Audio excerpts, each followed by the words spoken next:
राम कथा की शुरुआत प्रयागराज से होती है। प्रयागराज तीर्थ राज है, तीर्थों के राजा है।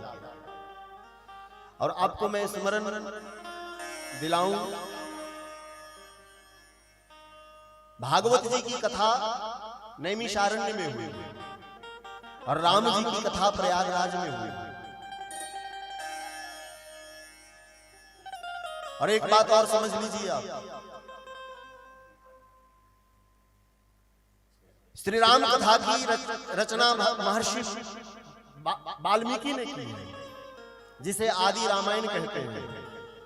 और महर्षि वाल्मीकि की जो रचना है वाल्मीकि रामायण, उसमें 24,000 मंत्र हैं, 24,000 श्लोक हैं। 24,000 मंत्रों में राम कथा श्री वाल्मीकि गाते हैं।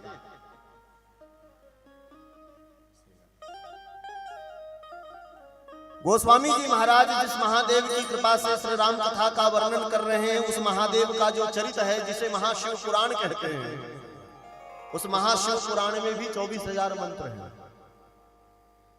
हाँ? भगवान शंकर की कथा भी 24,000 मंत्रों में, राम जी की कथा भी 24,000 मंत्रों में।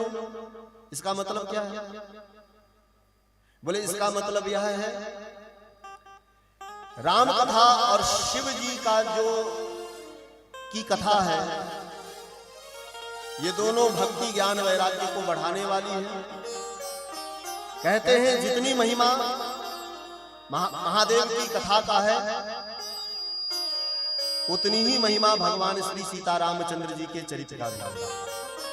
इसलिए दोनों की मंत्र की संख्या एक समान। और दूसरी बात, महाशिव पुराण की कथा भी सूत जी महाराज ने ऋषियों को प्रयाग में सुनाई थी, और श्री राम कथा भी श्री याज्ञवल्क्य जी ने भरद्वाज जी को प्रयाग में सुनाई है। बोलो रामचंद्र भगवान की। प्रयाग में, ये प्रयाग में क्यों? किसी ने पूछा महाराज जी प्रयाग का मतलब क्या होता है? तो प्रयाग का मतलब है प्रकर्षेण यागः। पुराणों में प्रयाग का नाम जो बताया है वो प्रतिष्ठानपुर है। और प्रतिष्ठानपुर प्रयाग बन गया कब? बोले जब 88,000 ऋषियों ने प्रयाग में जाकर के यज्ञ किए, इसलिए प्रयाग। मुनि बसहि प्रयागा, श्री भरद्वाज जी प्रयाग में बसते हैं। और दूसरी बात समझ लीजिए, हमारे आपके यहाँ ज्ञान गंगा स्थल रांची में श्री राम कथा ज्ञान यज्ञ हो रहा है। ध्यान से सुनिएगा।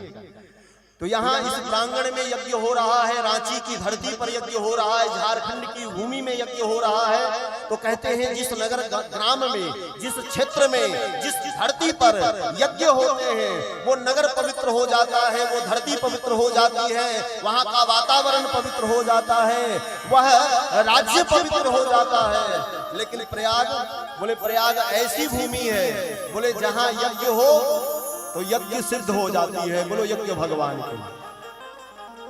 यहाँ यज्ञ होने से यहाँ की भूमि पवित्र होती है। लेकिन प्रयाग वह भूमि है, बोले जहां पर यज्ञ हो तो कहते हैं यज्ञ सिद्ध हो जाते हैं। बोलो प्रयागराज की।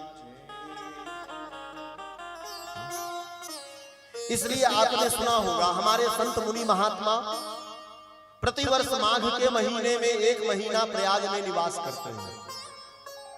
करते क्या है? किसी ने कहा कि महाराज खाते पीते होंगे, सोते होंगे। गोस्वामी जी कहते हैं नहीं नहीं, ऐसा नहीं है। तो बोले प्रयाग में हमारे ऋषि मुनि महर्षि महापुरुष 1 महीना प्रतिवर्ष माघ में निवास करके वहां पर भगवान के चरित्रों का गायन करते हैं, यज्ञ करते हैं, भजन करते हैं, पूजन करते हैं, अनुष्ठान करते हैं। क्यों? क्योंकि प्रयाग की भूमि इतनी पवित्र है कि वहां पर अनुष्ठान करो, वहां पर यज्ञ करो, वहां पर कथा हो, वहां पर सत्संग हो, तो कहते हैं वह क्रिया जो है वो सिद्ध हो जाती है। बोलो प्रयागराज की। ऐसी प्रयाग की भूमि